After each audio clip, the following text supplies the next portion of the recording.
Welcome to Sweet Life Beat Life. We hope this video helps. You start by getting the basics aligned. Make sure the Google Home Mini is plugged in and on the same Wi-Fi network as your phone. Once done, open the Google Home app and sign into the same account linked to the Mini. Then, tap the device card for your Mini. This opens Device Controls. You do this now because changing an alarm sound requires device-level settings. Make sure to stay on the device page before moving to the sound or routine sections. Don't navigate away yet. Next, you dive into where alarm sounds live. Tap the gear icon for settings, then device settings, scroll to alarms and timers. If you don't see a direct alarm sound selector, edit or create a routine that triggers an alarm sound because routines let you pick music or tones.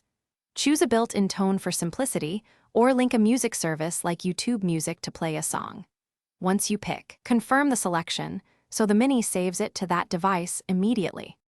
Finally, save your changes and set a short test alarm to verify the new sound plays on the Mini.